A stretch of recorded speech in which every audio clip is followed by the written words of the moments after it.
Hadirin sekalian, jemaah salat subuh yang kita bermohon pada Allah Subhanahu wa taala, semoga sampai dengan subuh kali ini waktu Indonesia bagian barat kita termasuk hamba yang dimuliakan oleh Allah Subhanahu wa taala.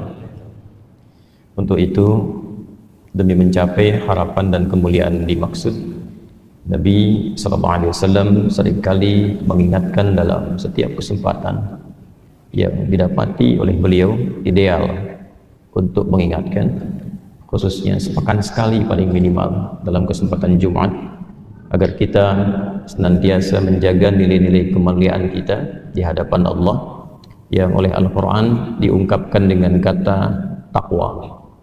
Disebutkan derivasinya kurang lebih sebanyak 240 kali dalam Al-Quran, dan himpunan dari kata takwa itu akhirnya membentuk satu kemuliaan, sifat, sikap, perilaku, dan tabiat. Karena itulah saat puasa pun kemarin kita dilatih selama sebulan, dilatih spiritualnya, intelektualnya, dilatih fisikalnya. Secara fisik kan kita menahan lapar dan hausnya supaya disiplin. Secara spiritual kita dilatih meningkatkan ibadah supaya mentalitasnya lebih kuat dan tenang. Secara intelektual kita banyak mengkaji, mengaji, ada kultum, banyak ceramah dan sebagainya. Tapi akhirnya tujuannya apa? La'allakum tattaqun, supaya ada kemuliaan paripurna.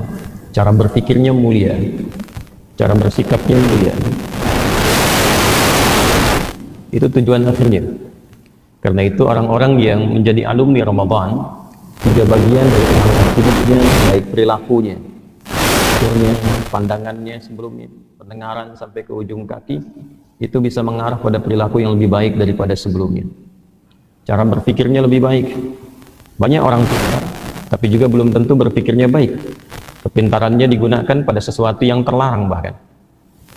Orang korupsi kalau pintar kan ngambilnya lebih banyak ya. Penipu kalau pintar kan caranya lebih kreatif ya. Nah, itu kepintaran yang tidak digunakan untuk membangun kemuliaan. Sama, yang ibadah juga tidak mulia, ibadahnya bisa disoal. Ada orang sholat yang disoal oleh Al-Quran karena salah orientasi. Di surah Al-Ma'un sangat viral sekali ketika Allah sampaikan, fawailul lil musallin alladzina hum an salatihim sahun alladzina hum yura'un. Yang disoal di situ orang sholat yang bermasalah. Jangan dipotong kalimatnya. Orang sholat yang bermasalah, yang keliru orientasi sholatnya. Alih-alih dia menunaikan sholat untuk membangun konektivitas dengan Allah supaya diperhatikan oleh Allah, tapi dia mencari perhatian selain Allah. Orang yang beribadah ingin diperhatikan Allah, sifatnya disebut ihsan. Orangnya disebut muhsin. Jamaknya disebut dengan muhsinun atau muhsinin. Orang yang ingin mendapatkan perhatian dari makhluk sekalipun ia sedang ibadah kepada Allah, maka sifatnya berubah dari ihsan menjadi riya namanya. Menjadi apa? Riya. Nah, seharusnya ihsan tapi menjadi riya. Orang yang ihsan disifati oleh Nabi SAW dan dirangkum dalam Sahih Muslim nomor hadis yang ke-8, dikutip oleh Al-Imam An-Nawawi dalam buku kedua beliau setelah Adabul Hamalatil Quran, ya, At-Tibyan fi Adab Hamalatil Quran. Beliau menulis 42 hadis dirangkum jadi Al-Arba'in, dan nomor yang kedua itu hadis tentang iman, Islam, dan ihsan atau hadis Jibril. Ketika ditanya mal ihsan, maka beliau menjawab, an ta'budallaha ka'annaka tarahu fa in lam takun tarahu fa innahu yarak. Fa innahu yarak. Maka kita beribadah, ya, kita merasa diawasi, dilihat, diperhatikan oleh Allah Subhanahu wa taala. Nah, orang yang menghadirkan pengawasan Allah dalam ibadah namanya berubah jadi muhsin. Jamaknya muhsinin atau muhsinun. Nah, orang muhsin ini sepanjang dia jaga sifat ihsannya sampai dia wafat, salatnya ihsan, infaknya ihsan, baca Qurannya ihsan, itu oleh Allah dihadiahi saat pulang ke akhirat nanti satu tempat di surga, di tamannya langsung dengan penuh keindahan. Ya, dan ciri khasnya meningkat ibadahnya, jadi mulai senang tahajud, senang istighfar. Dia evaluasi, jangan-jangan ada amal yang dia kerjakan bukan untuk menarik perhatian Allah. Selepas tahajud menjelang subuh dia istighfar di waktu sahar. Itu yang dikumpulkan di Quran surah ke-51 ayat 15 sampai dengan 18. Innal muttaqina fi jannatin wa 'uyun akhidina ma atahum rabbuhum innahum kanu qabla dhalika muhsinin. Ya, kanu qalilan minal laili ma yahja'un wa bil ashari hum yastaghfirun. Jadi kalau tadi dibuka oleh Ustaz Hunayfi dalam pembukaan tadi tentang alumni Ramadan telah menyelesaikan Ramadan, maka sampai dengan subuh kali ini kita bisa menghadirkan kembali suasana itu untuk memperbaiki diri. Mudah-mudahan kita termasuk yang diterima ibadahnya oleh Allah Subhanahu wa taala. Karena itu saya ingin kembali pada apa yang ingin saya tekankan setiap pekan, setidaknya di waktu Jumat, Sayyidul Ayyam, Nabi mengingatkan kita untuk menjaga takwa itu dengan benar sampai wafat. Takwa dengan ihsannya, takwa yang serius. Jangan sampai ketika jamaah kelihatan baik, ketika terpisah kebaikan itu kemudian sirna. Ketika ada orang terlihat baik, tak ada orang ternyata masih berbuat maksiat. Maka diingatkan di Quran surah ketiga Ali Imran di ayat ke-102. Ya ayyuhalladzina amanu taqullaha haqqa tuqatih. Jadi kalau Ramadan kan imannya di depan, takwanya di akhir kan? Coba lihat. Quran surah kedua Al-Baqarah ayat 183. Ya ayyuhalladzina amanu kutiba alaikumus syiyam kama kutiba alal ladzina min qablikum la'allakum tattaqun. Iman dulu, puasa, akhirnya takwa. Nah, setelah lulus puasa, kita perbaiki, kita tingkatkan, semakin serius, semakin benar karena dilatih terus. Nah, yang benar, yang serius itu bahasa Arabnya haq. Ya, kalau dikaitkan dengan takwa, haqqa tuqatih. Ya, hak itu kebenaran mutlak yang nggak bisa ditawar, yang sumbernya dari Allah. Kalau masih relatif disebut dengan sidqun namanya. Ya, ada yang suka merah, yang lain mengatakan saya senangnya biru. Yang lain bilang saya senangnya putih. Bagi si fulan putih benar. Bagi si fulan biru yang benar. Itu sidqun namanya. Ya, itu sidqun. Ma yahtamilu sidqa wal kadzib, sesuatu yang masih relatif. Tapi kalau kebenaran mutlak yang nggak bisa ditawar dan semua sepakat itu benar. Ya, matahari terbit di mana? Timur. Tenggelam di mana? Di barat. Kalau siang terang, malam gelap, itu kebenaran mutlak yang nggak bisa ditawar. Dalilnya jelas, terlalu jelas untuk ditolak. Itu hak namanya. Nah, semua yang bersumber dari Allah itu disebut hak, tidak pernah disebut dengan sidqun. Selalu hak. Manusia membenarkan disebut shadiq. Kalau terus membenarkan tanpa ragu disebut siddiq. Karena itu kenapa Abu Bakar disebut as-siddiq, karena membenarkan walaupun alasan apapun untuk membenarkan sesuatu yang jelas kebenarannya. Karena itu di Quran ketika kebenaran disandarkan kepada Allah, itu menggunakan kata haq, bukan sid. Al-haqqu min rabbika fala takunanna minal mumtarin. Al-Baqarah ayat 147 contohnya. Nah, takwa itu mesti hak. Ya, takwa itu mesti apa? Hak, bukan sidqun lagi. Karena itu kalimat Qurannya, firman Allahnya, ya ayyuhalladzina amanu taqullaha haqqa tuqatih. Jadi kalau ingin bertakwa, lakukan karena Allah. Bukan karena ada manusia, Anda rajin infak. Ada manusia, Anda rajin menunaikan salat. Lakukan karena Allah. Dan ikuti apa yang Allah berikan petunjuknya. Lalu dijelaskan Rasulullah sallallahu alaihi wasallam. Tunaikan dengan serius. Jangan cuma karena Ramadan Anda tahajud malam. Ba'da Ramadan selesai. Jangan karena Ramadan Anda rajin ke masjid. Ba'da Ramadan selesai. Anda melakukan itu karena Ramadannya atau karena Allah? Makanya para ulama mengatakan, kalau ada waktu yang istimewa atau tempat yang istimewa, bukan ditujukan untuk kita mengagungkan tempat atau waktunya, tapi supaya kemuliaan pendidikan di tempat dan waktu itu menyebar ke semua tempat dan waktu. Anda umrah haji, insya Allah berangkat, yang akan berangkat, kita doakan mudah-mudahan mendapatkan yang terbaik dan mabrur insya Allah. Yang belum berangkat kita doakan dipercepat insya Allah. Di Mekah dengan Madinah itu lebih semangat kan ibadahnya.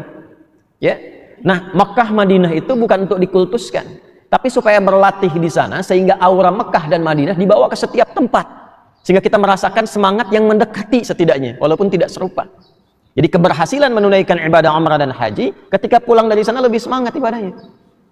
Sama dengan Ramadan. Kalau Ramadan waktunya dibelikan, Ramadan itu bukan sekedar kita untuk memfokuskan berlatih meningkatkan saat Ramadan, itu betul bagus. Tapi keberhasilan orang yang selesai dengan Ramadan adalah ketika dia membawa aura Ramadan ke setiap waktu, walaupun suasananya tidak serupa, walaupun kuantitasnya tidak sama, tapi dia membawa suasana itu sehingga dapat percikannya. Malam masih senang tahajud, walaupun mungkin rakaatnya tidak sampai 23, tidak sampai ke 11 misalnya, Masih mau baca Quran walaupun sebulan khatamnya mungkin tidak sebanyak saat Ramadan. Itulah hak. Lakukan karena Allah, bukan karena waktunya, bukan karena tempatnya. Dan konsisten jaga itu sampai wafat. Wala tamutunna illa wa antum muslimun. Orang yang bisa mengerjakan itu insya Allah selamat hidupnya sampai dia kembali kepada Allah membawa hati yang bening.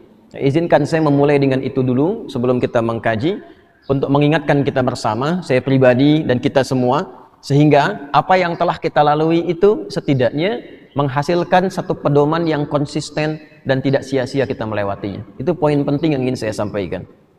Yang kedua, di sholat subuh tadi dibacakan kepada kita, dan semoga Allah muliakan imam kita, Quran surah ketiga Ali Imran ayat 154 sampai 156. Saya ingin kupas dulu sedikit sebelum kita masuk pada inti bahasan, karena ada bagian penting yang kadang-kadang luput dari pemahaman kita, padahal Allah menunjukkan sesuatu yang indah yang sering terjadi dalam kehidupan. Ayat 154, Anda boleh tulis tadi yang dibaca imam, ayat 154 sampai 156 Ali Imran. Ayat 154 itu ada hubungannya dengan ayat 153, 152, 151 sebelumnya. Secara singkat, ayat ini menggambarkan tentang pelajaran besar dari peristiwa Perang Uhud. Ketidakdisiplinan, desersi itu meninggalkan tugas yang diwajibkan dengan konsekuensi yang cukup berat. Biasanya dalam aspek militer atau diplomasi tingkat tinggi. Seperti ketahui yang viral kisahnya, Nabi telah mengatur pasukan, menempatkan sebagian di satu bukit pasukan pemanah, ya. Kemudian mengatur strategi yang juga sangat luar biasa, indah dan teliti. Tapi apa yang terjadi? Tiba di pertengahan sebelum sampai ke Uhud, sebagian dari pasukan yang ikut Nabi ternyata desersi, meninggalkan pasukan Nabi. Bahkan memprovokasi sebagiannya supaya terpisah dari pasukannya Nabi SAW. Jadi perang Uhud itu ada yang serius ingin ikut, ya, beribadah dalam konteks agama jihad untuk mempertahankan diri dari serangan, ya, dan sekaligus mempertahankan tanah yang dipijak. Jadi orang Islam itu berjuang membela tempat yang dipijak, membela negara dalam konteks kenegaraan, niatnya tetap lillah. Niatnya tetap apa? Lillah. Jadi kalau ada satu negeri ada orang Islamnya, itu berbahagialah negeri itu karena pasti terjaga. Karena dalam Islam itu ada doktrin mencintai tempat yang dipijak, doktrin mencintai bangsa negara yang dipijak, dan niatnya itu lillah. Makanya para pejuang kita, ya, ketika negara dalam bahaya keluar berjihad dan niatnya karena Allah dan terjaga negara itu. Jadi ada yang memang serius untuk ibadah, ada yang kedua hanya ingin melihat dan membuktikan kebenaran yang terjadi di perang Badar. Ya, karena perang Badar itu kan luar biasa, 300 lawan 1000 orang kurang lebih, dan meraih kemenangan yang gemilang. Yang ketiga itu hanya sekedar untuk memprovokasi supaya pasukan terpecah. Itu yang dipimpin oleh Abdullah bin Ubay bin Salul. Sehingga sampai di tengah jalan, dari rombongan Nabi itu yang akan berangkat, yang sudah siap-siap, dari sekitar 1000 orang, melawan 10.000 nantinya, ya. Apa yang terjadi? Sepertiganya itu diprovokasi Abdullah bin Ubay bin Salul untuk desersi, meninggalkan pasukan Nabi dan keluar. Ya, makanya sebagian goncang, ada yang mengatakan, maaf, ya, wah ini kita kalau habis begini pasukan akan dihabisi, kalah kita, dan Madinah akan diserang lulu lantak. Maka sebagian mengatakan, sudah, kita harus sekarang berkoalisi saja, bergabung minta pertolongan ke kekuatan Yahudi, kan masih ada di Khaybar, masih ada beberapa tempat, masih kuat.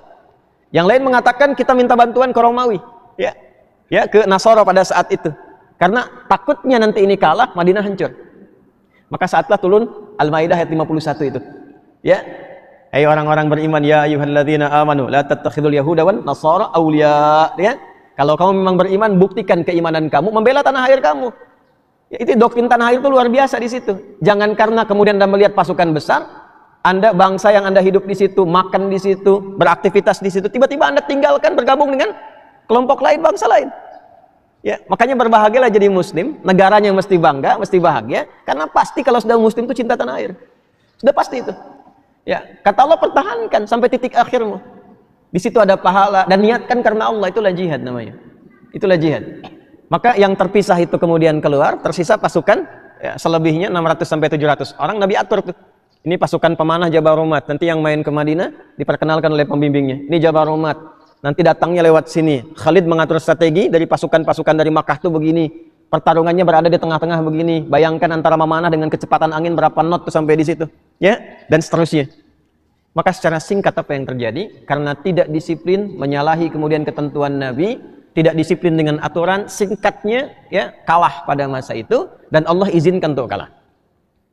Padahal mudah bagi Allah untuk memenangkan itu semua. Tapi kenapa diizinkan kalah? Itulah hikmahnya turunnya ayat 154 sampai dengan tadi 156 yang kemudian dibacakan oleh imam kita. Kalau Anda lihat kepada ayat sebelumnya, kita akan lihat yang sangat luar biasa digambarkan oleh Quran. إِذْ تُسْعِدُونَ وَلَا تَلْوُونَ عَلَى أَحَدٍ وَالرَّسُولُ يَدْعُوكُمْ فِي أُخْرَاكُمْ فَأَثَابَكُمْ غَمًّا بِغَمٍّ لِكَيْ لَا تَحْزَنُوا عَلَى مَا فَاتَكُمْ. Ya, ketika kalian itu tidak disiplin, padahal Nabi manggil-manggil saat diserang, bahkan ada yang lari tunggang langgang, ada yang ngejar ghanimah, ternyata dikerjai oleh Khalid pada masa itu, sampai-sampai Rasul tidak didengar, nggak nengok sama sekali, pergi. Sampai dengan izin Allah dikalahkan. Tapi setelah itu apa yang terjadi? Ternyata izin untuk mengalahkan itu dengan munculnya peristiwa-peristiwa yang melanggar aturan itu, tujuan besarnya itu memberikan pesan kepada umat muslim dua hal.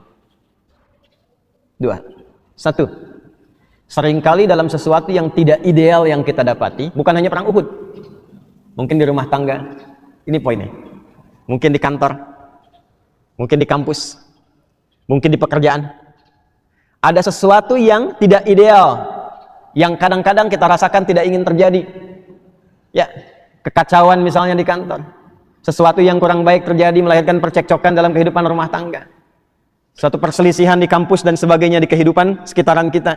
Nah, jika itu terjadi dan Allah izinkan terjadi, sebetulnya bukan ingin menjadikan kita sulit mendapati itu semua, tapi poin besarnya satu, untuk mempelajari kekurangan-kekurangan itu supaya diperbaiki. Itu poinnya. Orang yang mampu mengambil pelajaran dari sebuah kekurangan, maka dia akan mendapatkan energi lebih besar lagi dari perjuangan itu untuk mengatasinya, sehingga dia mendapatkan peluang kesuksesan yang lebih besar dibandingkan tidak adanya peristiwa itu. Makanya di Eropa, di Barat, itu seringkali perusahaan-perusahaan bikin studi kasus, ya, membuat persoalan, membuat persoalan, supaya meningkatkan lagi kualitas ilmunya, kualitas karyanya, dedikasinya, sehingga mereka kemudian setelah itu bisa mendapatkan proyek yang lebih besar dibandingkan dengan sebelumnya. Nah, itu kita punya ayatnya.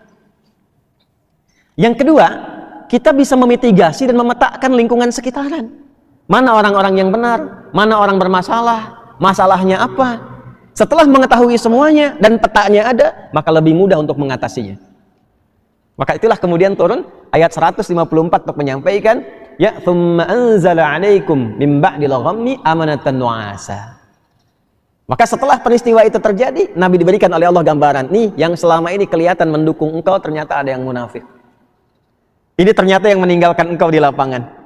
Ini ternyata ada yang menyusun rencana untuk menyulitkan, bahkan supaya engkau terjebak dalam keburukan, dan dia ternyata berasumsi untuk, ya, dan berharap, berobsesi untuk mengambil kedudukan yang dia rasakan diambil olehmu. Selama ini begitu. Selama ini belum nampak. Tapi dengan perang Uhud terlihat sesuatu yang membahayakan yang sebelumnya belum tampak. Ya, maka jika terjadi kejadian-kejadian sekitaran kita itu, jangan langsung dihukumi dengan sesuatu yang mohon maaf sekali membuat kita lebih lemah. Petakan, rencanakan, lihat, setelah itu perbaiki. Jelas sampai sini? Baik. Dan yang terakhir ini yang paling indah. Ada dua bagian. Bila ada dari orang-orang salah itu yang diketahui kemudian ingin kembali, maka maafkan. Jadi selalu memberi peluang kepada setiap orang untuk mendapatkan haknya menjadi soleh. Ya, bukankah di ayat 155-nya itu sebelum 156, ya, Allah mengatakan di ujungnya, wallahu ghafurun halim. Kalau ada di antara mereka yang pernah meninggalkan Muhammad SAW, ya, karena ketidaktahuannya ingin mencelamu, meninggalkanmu, kemudian minta maaf, minta ampun, maka ampuni, maafkan seperti Allah telah memaafkannya. Jelas. Kadang-kadang sekitaran ada karyawan berbuat salah, di rumah tangga ada pasangan berbuat salah, ada anak berbuat salah. Terkadang kesalahan itu tidak diniatkan untuk melakukan salah, tapi karena tidak tahu. Nah, orang yang tidak tahu itu bukan dimarahi. Orang yang tidak tahu itu, mohon maaf, bukan direndahkan, tapi diberikan pengetahuan supaya dia mengerti dan dimaafkan kesalahannya. Jelas sampai sini? Baik. Yang terakhir di ayat 156-nya, dan sekalipun setelah peristiwa itu masih ada yang konsisten dengan keburukannya, dia masih mengejek, masih mengolok-olok, abaikan saja. Karena mencela yang sudah tercela itu hanya buang-buang energi saja. Jelas? Nah, itu pesannya di ayat 154 sampai 156 yang tadi dibacakan. Semoga kita mendapatkan pencerahan dari apa yang telah dibacakan tadi. Kenapa pada bengong? Ayo, ngaji Qur'annya banyakin, kemudian lihat terjemahan, lihat tafsirnya, sehingga ketika imam baca kita merasakan spiritnya. Dan kadang-kadang apa yang dibaca imam itu seringkali yang kita rasakan dalam kehidupan. Jamaah itu begitu. Imam tuh begini ya, kadang merencanakan surat, tetapi ketika sudah takbir baca Fatihah bisa pindah surat. Bisa terjadi itu. Itulah hikmahnya berjamaah, karena Allah kadang menitipkan ayat dan surat tertentu yang sesuai dengan keperluan jamaahnya. Tapi persoalannya kadang jamaahnya nggak paham apa yang dibaca gitu. Yuk kita masuk materinya ya. Ini baru mulai karena saya lihat masih ada yang masuk-masuk, jadi saya buka dulu dengan muqaddimah supaya saat mulai tidak merasa tertinggal ya. Dilapangkan, diluaskan safnya supaya yang baru masuk nanti bisa mendapatkan bagiannya. Jadi melapang-lapangkan, meluaskan, bukan menyusun saf jamaah, tapi menyusun kelapangan dalam saf untuk duduk ya. Itu yang Al-Mujadalah ayat 11. Bismillahirrahmanirrahim. Kitab Adabul Alim wal Muta'allim karya Syekh Muhammad Hashim bin Asy'ari. Semoga Allah muliakan beliau dan menambah cahaya-cahaya kemuliaan di barzakh dan kubur beliau. Kita masih di pembahasan kitab ini di halaman ke-16. Masuk insyaallah di paragraf yang keempat. Saya ingin sambungkan sejenak sebelum kita memulai. Kitab ini disusun juga sekaligus mengikuti fitrah para ulama-ulama pendidik. Jadi ulama itu ada yang pengajar, ada yang pendidik. Kalau pengajar, dia hanya mencoba untuk transfer ilmu yang Allah titipkan kepadanya pada setiap yang belajar dari mereka, sekaligus mendoakan murid-muridnya itu supaya mudah menerima pelajaran dan mampu mengamalkan ilmunya untuk mendekat kepada Allah. Itu tipe yang pertama. Ya, nasihat pertama guru kami ketika saya kembali itu, ada kiai sangat saleh luar biasa, tidak banyak muncul, tidak banyak diketahui. Saya datang, nasihat pertamanya begini, nah nanti kamu akan banyak mengajar, jadikan pengajaranmu di siang itu untuk mengajar dengan benar, tulus dan ikhlas. Tatap sedapat mungkin wajah-wajah orang yang belajar itu sekalipun tidak mengenalnya. Nanti malam bangun, malamnya bangun dan mintalah dengan tulus kepada Allah Subhanahu wa ta'ala supaya Allah menerima apa yang telah diajarkan, masuk ke kalbu orang-orang yang mendengar, dan mereka punya kemampuan untuk mengamalkan itu untuk lebih dekat dengan Allah Subhanahu wa ta'ala. Nah, itu tipe ulama pertama. Ulama kedua itu ada tipe pendidik, dan ini banyak di Indonesia. Kalau yang pertama banyaknya di Timur Tengah, yang kedua banyak di Indonesia. Jadi berbahagialah, alhamdulillah di Indonesia ini sebetulnya level-level keulamaannya tinggi. Cuma kadang-kadang tidak semua, sebagian dari kita melihat keluar itu seakan lebih dibandingkan dengan ulama-ulama kita. Ada yang levelnya sama, bahkan ada yang lebih daripada itu. Saya kemarin diterima saat umrah di Masjid Nabawi dengan Masjidil Haram secara resmi. Masjid Nabawi dibawa ke ruang-ruang imam. Saya lihat Masya Allah Syekh Ali Hudhaifi yang sudah sepuh tapi semangatnya luar biasa. Imam-imam itu sebelum mengimami itu murajaah dulu. Jadi saya masuk itu ada yang sedang murajaah, dites dulu sebelum mengimami. Ya, masih murajaah, imam Masjid Nabawi murajaah. Ya, masa imam masjid mana ini tidak murajaah? Itu sudah fitrah imam begitu. Ya, lalu kita diterima ke kantor, ketua urusan imamnya itu di situ. Ya, bukan yang Syekh Sudes, karena Syekh Sudes itu lebih tinggi lagi, yang di lokal situ. Kemudian setelah itu diajak ke makam Nabi, kita salam ya, ke makam Nabi. Setelah itu ke Raudhah pulang. Nah di Mekah sama diterima di Masjidil Haram. Ya, oleh kepala perpustakaan, kemudian mantan direktur Kuliatul Haram. Di dalam itu kita diskusi. Nah di situ kita mencoba mengingat kembali, karena beliau itu yang mengkoordinir juga itu para masyayikh untuk mengajar di pelataran dan di dalam haram. Ya, saya minta supaya ada nanti jamaah yang umrah itu diberi kesempatan untuk ikut-ikut secara formal, bukan yang ikut cuma numpang-numpang begitu, enggak. Karena ada nanti pendidikan 4 tahun, ada yang 3 bulanan, 1 bulanan, visa umrah kan sekarang 3 bulan. Itu bisa mengajukan sekaligus untuk belajar khusus, misalnya pengen khatam matan ini, pengen belajar ini, itu ada peluangnya. Nah, yang paling menarik, dulu yang mengajar itu termasuk banyak dari orang tua kita. Syekh Yasin Al-Padangi, kan? Syekh Abdus Somad Al-Palimbangi, Syekh Ahmad Khatib Al-Minangkabawi. Syekh Nawawi Al-Bantani, itu mufti-mufti levelnya itu. Syekh Yasin itu yang terkenal, paling terakhir yang dari Padang, Syekh Yasin Al-Padangi, itu gelarnya Musnid ad-Dunya. Musnid ad-Dunya. Orang di dunia yang paling hafal hadis dengan sanadnya. Jadi kalau ngajar hadis itu bukan langsung ke innamal a'malu binniyat, bukan begitu. Ya, saya menerima hadis ini dari guru saya si fulan dari si fulan sampai ke Umar bin Khattab sampai ke Nabi sallallahu alaihi wasallam. Itu saya menerima. Makanya beliau ngajarnya sambil ngasih ijazah. Itu guru kita begitu dulu. Dan sifatnya pendidik, bukan cuma mengajar di sana. Kalau beliau pulang itu, ya, ke Nusantara, ke Indonesia pulang, itu membimbing para ulama-ulama kita di sini untuk menyiapkan generasi lagi supaya ke sana dan dididik di sini. Itulah sebabnya banyak pesantren. Ya. Di kita itu paling banyak pesantren dibandingkan dengan di luar. Mungkin setelah kita nanti ada Yaman juga ada pesantren, di Mesir sebagian karena terinspirasi dari kita, yaitu ulama pendidik. Ulama pendidik tidak hanya menyampaikan risalah keilmuan yang Allah titipkan kepadanya, tapi juga memastikan murid-muridnya itu mendapatkan perbekalan ilmu dan terawasi sampai menjadi akhlak.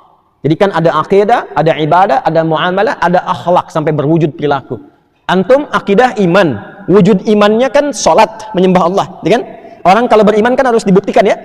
Buktinya lewat apa? Ibadah. Contoh paling gampang, asyhadu an la ilaha illallah, asyhadu anna Muhammadar Rasulullah. Diucapkan di lisan, apa buktinya kamu beriman? Iman itu kan amalan hati. Nah, mesti dibuktikan. Setiap amalan hati itu butuh pembuktian. Seringkali saya sampaikan itu. Baik, bahagia itu amalan apa? Hati. Dari mana tahu orang bahagia? Kelihatan ekspresinya, itu pembuktiannya. Cinta itu amalan hati. Dari mana taunya ada cinta? Ketika dipraktekkan, suami sayang istri, orang tua menyayangi anak, itu amalan hati tampak lewat perilaku. Anda beriman, saya beriman, kita beriman, amalan hati. Buktinya apa? Kalau cuma baru di lisan, asyhadu an la ilaha illallah, asyhadu anna Muhammadar Rasulullah, itu baru muslim namanya. Baru Islam. Kalau belum sampai ke hati, belum iman sepenuhnya. Di zaman Nabi itu ada orang Arab Badui mengatakan begini, ya Muhammad SAW, amanna, kami telah beriman. Itu langsung datang keterangannya dari Allah, bukan Nabi yang menolak atau mengiyakan, dari Allah langsung turun ayat. Quran surah 49 ayat ke-14. Qalatil a'rabu amanna qul lam tu'minu walamma yadkhulul imanu fi qulubikum. Ada sebagian orang Arab Badui mengatakan kami telah nyata beriman. Kata Allah, kalian belum beriman, belum kelihatan. Yang benar itu kalian baru berislam, baru mengucapkan di lisan asyhadu an la ilaha illallah wa asyhadu anna Muhammadar Rasulullah. Cuma imannya belum sampai ke dalam hati. Kalau sudah sampai ke hati, nanti ada konfirmasi. Kemudian ada energi membimbing perilaku kita untuk menunjukkan ini yang sudah beriman, ini yang belum. Bagaimana tahu cara konfirmasinya? Maka diteruskan di Quran surah 8 di ayat yang kedua. Innamal mu'minuna alladzina idza dzukirallahu wajilat qulubuhum. Orang beriman itu kalau ingin mengetahui ada iman dalam hatinya, akan dikonfirmasi dengan disebutkannya nama Allah 5 kali dalam sehari. Makanya disebutkan dari sejak bangun dari tidur, ada iman enggak? Siang ada iman enggak? Sore ada iman enggak? Karena nanti kata Nabi ada yang paginya beriman, sorenya hilang imannya. Yusbihu mu'mina wa yumsi kafira. Maka disebutkan nama Allah, didengar oleh telinga kita. Diteruskan ke hati kita. Telinga bahasa Arabnya udhun, jamaknya adzan. Dalam adzan bukankah yang disebutkan pertama kali nama Allah? Allahu Akbar, Allahu Akbar. Kalau ada iman, itu pasti konfirmasi di hati. Minimal, ya Allah sudah adzan. Pernah begitu? Nah, itu konfirmasi iman. Kalau nggak ada iman, bebas. Nggak ada refleks. Allahu Akbar, Allahu Akbar. Suara apaan nih? Kenceng banget toanya. Nah, itu iman itu lain. Nah, nanti dari situ ada keinginan untuk membuktikan.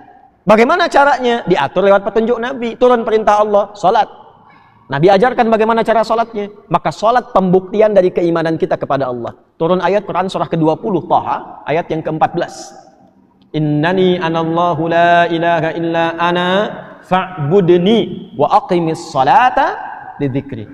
Akulah Allah, tidak ada Tuhan yang layak dipertuhankan selain aku. Kalau engkau sudah bertuhan kepadaku dengan beriman, mengaku beriman, maka buktikan keimanan itu lewat ibadah. Caranya bagaimana ya Allah? Salat. Karena itu salat di Quran disebut iman. Buka Quran surah kedua Al-Baqarah ayat 143. Di penghujung ayatnya itu. Wa ma kana Allahu liyudhi'a imanakum. Itu satu-satunya ayat dalam Quran yang menyebut salat dengan nama iman.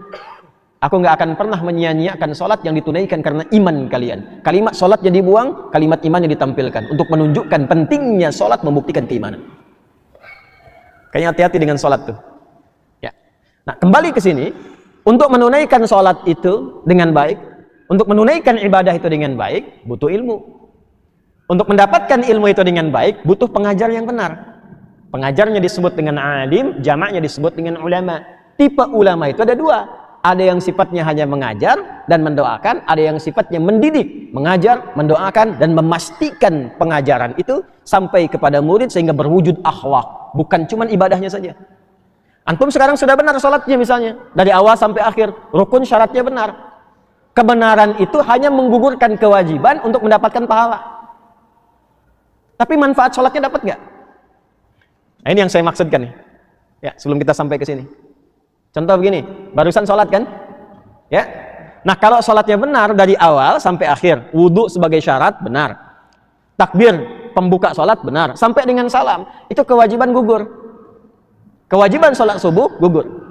Pahala dapat sesuai dengan kadar keikhlasan. Tapi manfaat dari tujuan sholat itu dapat nggak? Saya tanya nih, kenapa kita sholat? Tuh, udah puluhan tahun sholat nggak tahu kenapa harus sholat. Satu kan jelas tadi saya jawab kan, membuktikan keimanan kita kepada siapa?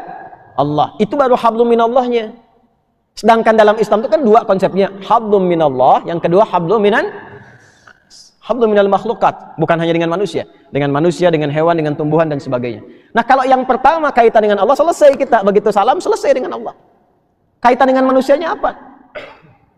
Maka muncullah Quran surah ke-29 ayat ke-45. Innas salata tanha 'anil fahsya'i wal munkar.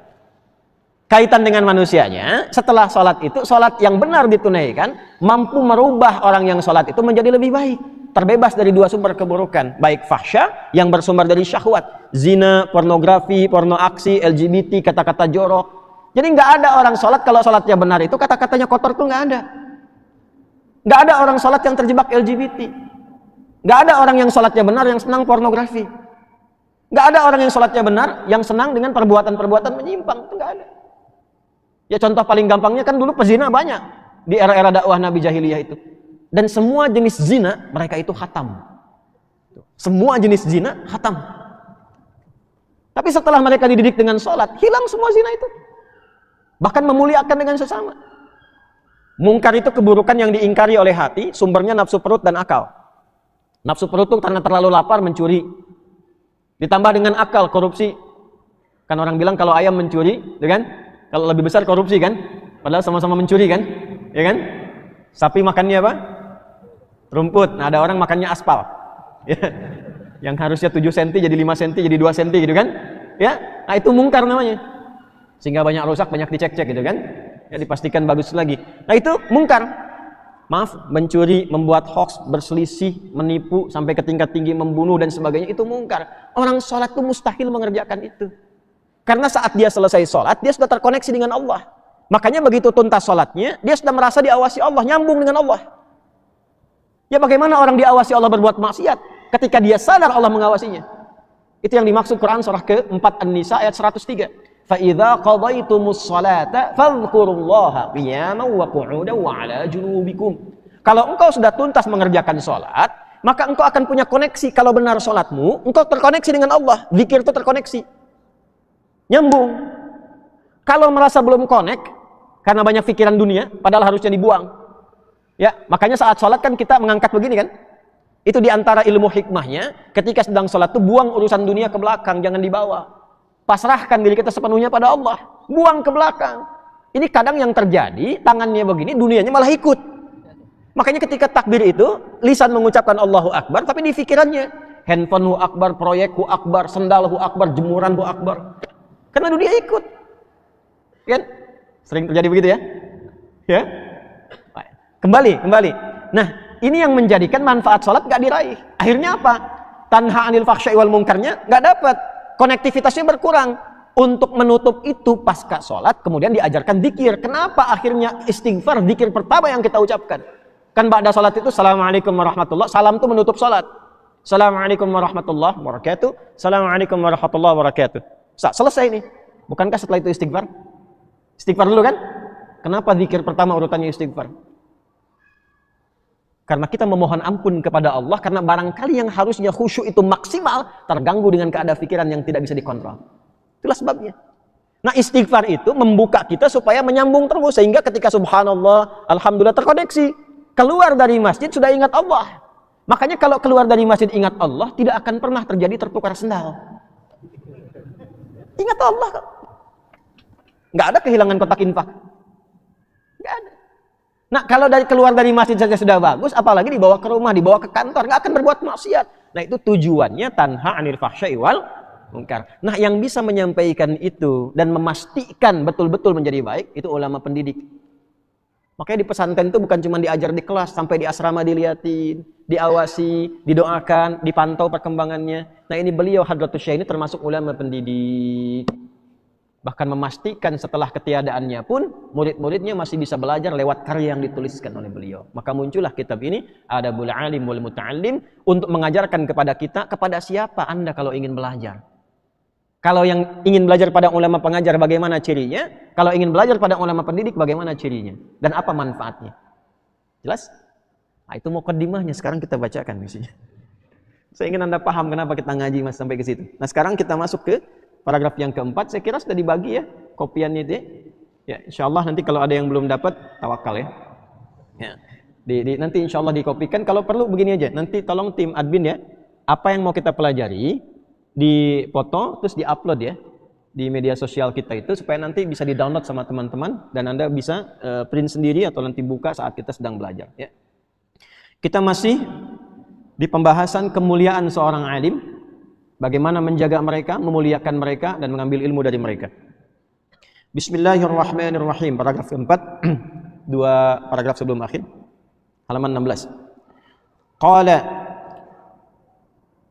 wa ruwiya annahu sallallahu alaihi wasallam qala, dan disampaikan satu berita dan diriwayatkan bahwa Nabi sallallahu alaihi wasallam pernah bersabda, man shalla khalfa alimin faka'annama shalla khalfa nabiyyin. Ada koma, itu kalau di Arab itu koma begitu, itu suka diartikannya titik. Ya, fasilah itu koma begini itu kadang-kadang jadi jeda baca atau kadang titik. Kalau di hadis itu kalau ada fasilah begitu, kalau kita ngaji hadis, ada koma misalnya fasilah, itu harus hati-hati bacanya. Bisa menunjukkan itu cara memahami, bisa menunjukkan riwayatnya sampai situ, selebihnya itu syarah. Penjelasan. Anak pesantren insyaallah paham deh. Faman shalla khalfa nabiyyin faqad ghufira lah. Dan sampai sebuah berita, informasi, ini bagus sekali bahasanya, nanti saya terangkan di syarahnya. Waruya, dan diriwayatkan annahu, bahwa sesungguhnya sallallahu alaihi wasallam, Nabi sallallahu alaihi wasallam qala, pernah bersabda, man shalla khalfa alimin, siapapun, tolong diartikan dengan itu saja, siapapun atau siapa saja. Ya kan sering diartikan barang siapa ya? Barang siapa gitu ya. Itu saya sampai sekarang belum menemukan tuh barang punya siapa. Ya, kita artikan siapapun, artinya bisa laki-laki, bisa perempuan, besar, kecil, tua, muda ya. Sepanjang muslim, ingat, sepanjang apa? Muslim. Hadisnya berlaku untuk muslim yang ini ya. Karena masalah ibadah, karena ibadah kan khusus dengan keyakinannya. Ya. Saudara-saudara sebangsa kita yang Kristen, yang Hindu, yang Buddha kan ada punya pola ibadahnya masing-masing kan? Itu khusus dengan apa? Keyakinannya. Di sini pun kita sedang bicara ibadah khusus dengan keyakinan kita. Jadi jangan dicampur-campur. Nah, kalau ada orang non-muslim sholat di belakang imam yang muslim, ikut-ikutan sholat maksudnya, maka tidak berlaku hadis ini. Ya, riwayat ini tidak berlaku. Karena tidak ada iman ketika mengerjakan itu, hanya ingin coba-coba saja. Dan kita doakan mudah-mudahan bisa mendapatkan hidayah. Siapapun yang sholat di belakang alimin, satu orang alim, orang yang benar ilmunya. Jamak dari alim itu ulama. Apa sifat ulama itu? Yang paling utama bukan pintarnya. Ya, ada orang pintar tapi senang maksiat, itu berubah nanti dari alim ke fasik. Ya. Kenal iblis? Tahu iblis enggak? Hah? Siapa itu iblis? Tahu setan? Siapa itu? Antum kalau nggak pernah tahu, gimana menghindarinya? Satu saat Ustadz kita siapkan materi fikih setan lah. Pahami itu siapa setan tuh. Ada 9 jenis tuh yang harus diwaspadai. Ya, yang paling ujungnya ke atas iblis. Antum mau ke sini, cuman lihat peta misalnya. Ya, tapi di peta itu nggak ditunjukkan di mana lubangnya, di mana jalan yang kurang bagusnya, yang memungkinkan antum terjebak di situ, terpeleset, bisa bahaya. Tapi kalau antum tahu, oh ini yang lubangnya, ini yang rusaknya, antum bisa mengambil celah-celah yang baiknya, sehingga bisa menghindari lubangnya. Itulah sebabnya sahabat Hudzaifah al-Yamani, kalau nanya itu kebalikannya. Sahabat lain tanya surga, beliau tanya neraka. Sahabat lain tanya kemuliaan dunia, beliau tanya keburukannya apa. Sahabat yang lain tanya A, beliau tanya lawannya apa. Tiba-tiba sahabat gerah, kamu ini kok beda sendiri katanya. Aneh kamu ini. Orang pengen ke surga, antum tanya neraka. Ya? Orang tanya yang baik, antum tanya yang jelek. Kata Hudzaifah, jawabnya enteng saja. Beliau tuh orang termasuk orang cerdas. Makanya nanti di era Nabi, itu diangkat salah satu sebagai bagian dari pimpinan intelijen. Yang bisa memetakan dan sebagainya. Sampai tahu orang munafik di era Nabi siapa saja, itu tahu beliau. Ya, Hudzaifah al-Yamani. Kata beliau enteng jawabnya begini. Kalau kita cuma tahu surga, tidak tahu nerakanya, maka kita tidak tahu jalan-jalan yang bisa menjerumuskan kita ke neraka. Justru dengan kenal itu kita bisa menghindarinya. Nah, demikian juga dengan sifat ini. Alim itu apa? Kalau cuma tahu malaikat, menghafal malaikat, paham malaikat, gak kenal dengan iblis, gak tahu setan, gimana menghindarinya? Gimana kita menyadari kalau setan sedang menggoda? Gimana kita bisa mengetahui kalau ini sebetulnya was-was setan yang berbahaya, harus dihindari? Maka di Quran itu lengkap. Innahu lakum aduwwum mubin. Ini musuh yang paling nyata. Godaannya begini, kalau di rumah tangga begini, munculnya seperti ini, gejalanya begini. Kalau di pekerjaan ada begini, mulai dari godaan jabatan, sifat saling menyingkirkan, membawa perempuan atau lawan pasangan, perempuan dengan laki-laki, laki-laki dengan perempuan, itu ada. Cara menghindarinya begini, doanya begini, ada. Sampai berlindungnya seperti ini ada. Kalau nggak pernah dikeluarkan, terjebak di dalamnya, bahaya. Apa dikira di masjid nggak ada setannya? Ada. Dan ingat, yang digoda pertama kali DKM. Ingat itu. Ada setan masjid yang digoda DKM pertama kali. Kalau jamaah gampang, hilang satu datang yang lain. Kalau DKM yang digoda, bubar program masjidnya itu. Bubar. Ya. Halo? Enggak, itu penting, itu ada nanti dari 9 itu 1 menunggangi masjid. Ya. Balik ke sini, siapa itu alim? Jadi jangan dilihat alim itu orang punya ilmu saja. Orang punya ilmu di Quran belum tentu disebut alim, jamaknya ulama. Surah Fatir, surah 35. Di penghujung ayat 28, paling kanan agak ke bawah sedikit.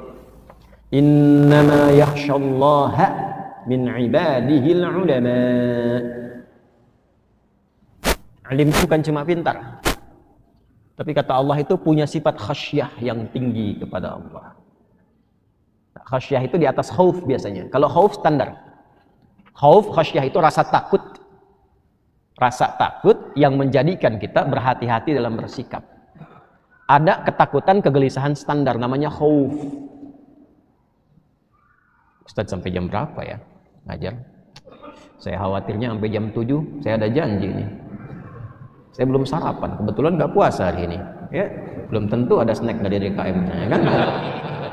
Itu khauf. Karena khauf nanti temannya lapar. Khauf itu temannya lapar di Quran. Ya, ngajinya banyakin. Quran surah kedua Al-Baqarah ayat 155 itu. Wa lanabluwannakum bisyai'im minal khauf. Setelah itu apa? Wal ju'. Jadi banyak orang gelisah itu karena lapar. Baik itu secara tunggal, personal ataupun komunal. Makanya kehidupan berbangsa bernegara pun harus memastikan rakyat jangan lapar. Kalau banyak yang lapar, gelisah, maksiat banyak. Banyak. Maka beruntung banyak ulama yang menenangkan. Karena itu ibadah dengan ulama itu didahulukan sebelum rasa lapar. Di surat Al-Quraisy, li'ilafi Quraisy ilafihim rihlatasy syita'i was-shayf falyabudu rabb hadzal bait alladzi at'amahum min ju'. Stabilitas ekonomi. Jadi kalau banyak yang lapar dan nggak ditenangkan oleh para ulama, gejolak. Gitu. Nah, khauf temannya lapar. Ya itu khauf. Ibu khawatir kok anak biasa jam 7 pulang, jam 7:04 belum pulang, itu khauf. Ya. Ibu khawatir akhir bulan, ya, mau ke awal-awal suami belum kasih tanda-tanda, ya, misalnya bulanan, itu khauf. Kalau khasyah di atas itu. Sedang enak-enak begini, tiba-tiba ada suara singa di luar. Hah? Suara apa sih? Buka di jendela, singa udah begini. Kira-kira ketika dalam suasana itu apa yang antum lakukan? Lari. Larinya karena takut kan? Itu khasyah namanya. Maka sikapnya beda antara khauf dengan khasyah. Khauf masih agak tenang, masih berpikir. Ini kalau khasyah itu sudah ketakutan yang terdalam sehingga memberikan respon yang tidak biasa. Nah, ada khasyah yang ditarik dalam pengertian positif. Ada orang-orang yang begitu takut kepada Allah. Takut kalau bicara Allah nggak ridha dengan pembicaraannya. Takut kalau berpikir Allah tidak ridha dengan pikirannya. Sehingga dia memastikan semua pikiran, pembicaraannya, sikap dan sifatnya sesuai dengan ketentuan-ketentuan Allah. Karena rasa takutnya kepadanya sebagai penghambaan kepada Allah. Nah, itulah sifat pertama yang dilekatkan kepada para ulama. Bukan hanya ilmunya, tapi khasyah. Sehingga ketika mengajar pun bukan sekedar mengajar. Dia takut kalau menyampaikan materi yang tidak Allah sukai, tidak Nabi ridhai. Ibnul Qayyim Al-Jauziyah, itu ada kawan saya dari Al-Azhar. Masya Allah alim beliau, khasyah, luar biasa. Ngobrol, halus sekali. Keluar lisannya nasihat, tapi halus berikan informasi. Sampai saya diam, menitikkan air mata. Satu kali beliau kisahkan Ibnu Qayyim Al-Jauziyah mengajar, dan jamaahnya banyak. Tiba beliau termenung dan menangis berdoa kepada Allah. Ya Allah, aku khawatir dengan banyaknya jamaah yang belajar itu. Najwa wa kama qala yaumal qiyamati wa lam anja. Aku khawatir mereka yang sukses, mereka yang benar, mereka yang selamat, mereka yang berubah, aku yang tidak lolos. Aku yang gagal. Maka mohon ya Allah, sekalipun dengan kegagalan dan kesalahanku aku mesti dihukum dan diazab, jangan azab aku di hadapan murid-muridku yang belajar.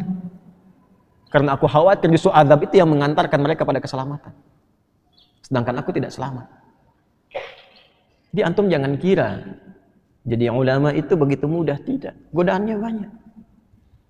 Siapa yang memastikan niatnya benar untuk mengajar? Siapa yang tahu dia ingin mendapatkan perhatian saja? Dunia saja,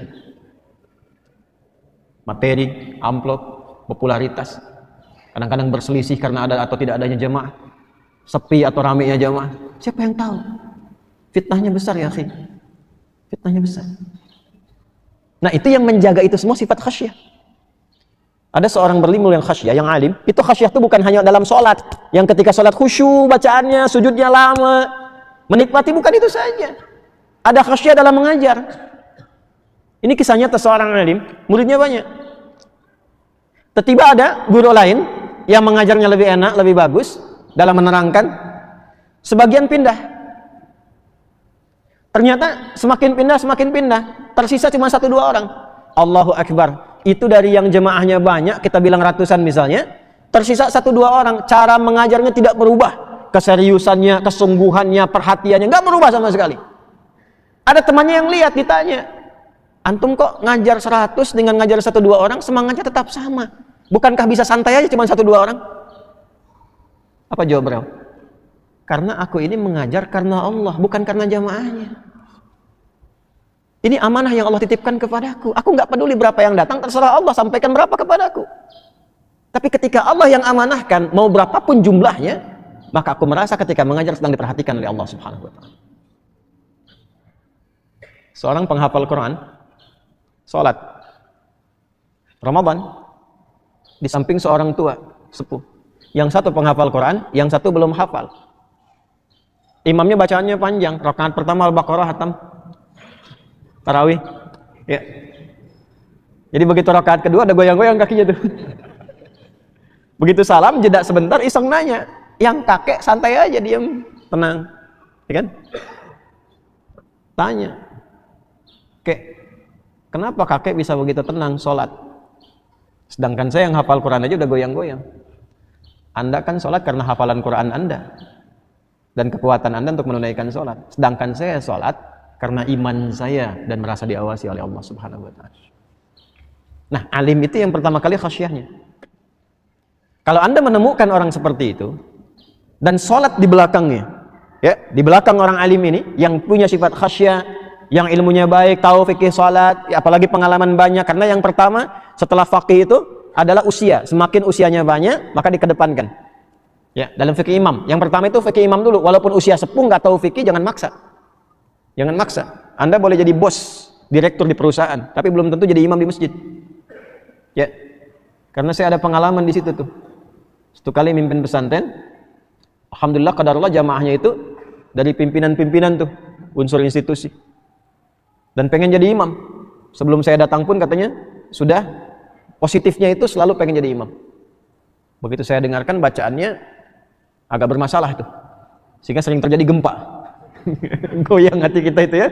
Wah, tanya kan, Pak, ini kayaknya belum ideal nih bacaannya nih untuk jadi imam. Wah, jawabannya bagus. Justru kami jadi imam supaya diluruskan di belakang oleh makmum. Saya bilang luar biasa, Pak. Hebat visi Bapak itu. Nggak ada beda antara di kantor dengan di sini. Bagus. Begitu dulu. Ya, kalau orang sedang merasakan nikmat jangan diturunkan dulu, nanti marah, kontra. Masuk dulu. Bagus, Pak. Cuma gini, saya ingin berikan satu tips. Yang Bapak tetap jadi imam, statusnya bagus, cuma membahagiakan dan selamat dalam bacaan. Gimana itu, Ustaz? Sebelum Bapak nanti mimpin sholat, saya siapkan santri supaya Bapak bisa memperdengarkan bacaan dulu. Jadi begitu jadi imam, bacanya udah lebih bagus. Oh, bagus itu Ustaz katanya. Jadi nggak perlu dibetulkan saat Bapak jadi imam. Bagus itu. Nah, sambil menunggu Bapak belajar itu, Bapak tetap jadi imam, tapi zuhur dan asar dulu. Nggak turun status kan? Ya, karena kan ada sebagian orang yang memang cuma untuk update status aja, ya kan? Tapi yang ini semangat. Saya bilang saya nggak turunkan statusnya. Bapak tetap jadi imam, cuma zuhur dan asar. Silent kan? Nah, nanti untuk yang maghrib, isya, sambil nunggu setoran, sambil nunggu itu santri ngimamin dulu, sepakat, deal. Begitu santri ngimamin, kita ngimamin, terasa lebih enak, jamaah juga nyaman, beliau juga nyaman. Satu kali setelah agak lebih bagus, saya tawari, Pak silahkan Pak maghrib imamin. Oh udah, kata yang ini aja lebih bagus. Nah, kalau kita mendapati man shalla khalfa imam alimin, siapa yang sholat di belakang alim, bukan cuma imam, tapi yang alim. Ya, khasyah. Kalau kaitan dengan Quran itu tahu hukum, tahu bacaan, tahu makna, khasyahnya tinggi, maka apa yang terjadi? Fa ka'annama shalla khalfa nabiyyin. Maka seakan-akan ia salat di belakang Nabi sallallahu alaihi wasallam. Nanti saya sampaikan maknanya, jangan berhenti sampai sini dulu. Ya. Fa ka'annama shalla khalfa nabiyyin. Bukan salat di belakang Nabi, tapi seakan-akan seperti salat di belakang Nabi sallallahu alaihi wasallam. Nah, ini ada koma nih. Anda yang pegang kitabnya, tolong garis bawahi ya, kalau bisa kotakin tuh. Ada koma di situ. Dugaan saya setelah koma itu syarah. Kenapa saya menduga seperti itu? Karena saya telah telusuri riwayatnya. Jadi kalau saya ngaji itu, saya cari ini di kitab mana nih? Adanya di mana nih? Ya, di berapa riwayat? Status hadisnya bagaimana? Memahaminya bagaimana? Jadi kita nggak cuma baca begini, terangkan tidak. Harus tahu ini riwayatnya apa. Ya, teruskan dulu nanti kita gali riwayatnya. Faman shalla khalfa nabiyyin faqad ghufira lah. Orang yang sholat di belakang Nabi sallallahu alaihi wasallam bermakmum dan benar niatnya, tulus bermakmumnya, faqad ghufira lahu, maka dia dapat bonus diampuni dosa-dosanya oleh Allah Subhanahu wa taala. Siapapun yang sholat di belakang seorang alim yang khasyah kepada Allah, maka seakan-akan seperti halnya ia sholat di belakang Nabi sallallahu alaihi wasallam. Siapapun yang sholat di belakang Nabi sallallahu alaihi wasallam, maka berpotensi diampuni seluruh dosa-dosanya. Jangan potong sampai sini videonya. Kita selesaikan dulu. Kalau orang khatam belajar hadis, setidaknya memperbanyak referensi-referensi kitab hadis, ini sudah pasti tahu. Sudah pasti tahu nih. Ini hadisnya pasti bermasalah. Artinya dari sanad, bukan dari makna. Ya. Nah, saya telusuri ini, kemudian kita temukan, cuma saya memang belum mencatat tadi itu. Jadi saya kumpulkan di jihaz itu apa? Perangkat handphone. Tadinya saya mau menulis, cuman tadi saya agak sedikit tidur jadi mengerjakan yang lain dulu. Kemudian nggak sempat saya tuliskan seperti yang kemarin saya sempat tulis, copy kan. Ini masih saya simpan di handphone. Nanti insya Allah di pertemuan berikutnya saya tuliskan supaya Anda nggak dapat bagiannya. Saya terangkan riwayatnya dari mana ini. Anda berikan keterangan di situ. Bismillahirrahmanirrahim. Ya. Bismillahirrahmanirrahim. Pertama, ini kita lengkapi dulu, ya. Ini kemungkinan riwayat-riwayat yang sampai secara talaki terdengar, bercampur dengan syarah dituliskan oleh beliau, tapi beliau pun saya yakin paham, mengerti. Cuma diteruskan kepada kita untuk menjadi informasi. Pertama, man shalla khalfa alimin taqiyyin. Nah, ada tambahan itu. Ya, di sini nggak disebutkan, ya. Makanya tadi saya katakan di awal kemungkinan bercampur dengan apa? Syarah. Man shalla khalfa alimin taqiyyin. Ya. Siapapun yang sholat di belakang alim. Alim itu bentuk tunggal dari ulama. Ulama itu jamaknya. Ya. Siapapun yang sholat di belakang seorang alim, imamnya alim taqiyyin, yang bertakwa. Makanya saya sebut khasyah tadi. Jadi bukan sekedar alim, alim yang bertakwa. Ya, tambahkan di situ, man shalla khalfa alimin taqiyyin, faka'annama shalla khalfa nabiyyin. Maka seakan-akan ia salat di belakang Nabi sallallahu alaihi wasallam. Teruskan. Awradahu bihadzal lafzi. Riwayat ini bisa ditemukan dengan lafaz yang sama. Ya. Jadi kalau hadis itu kan bisa diriwayatkan dengan lafadznya, bisa dengan maknanya, walaupun lafadznya nggak sama. Nah, lafadz yang seperti tadi dan senafas dengan ini bisa ditemukan di satu kitabnya Al-Mabsut.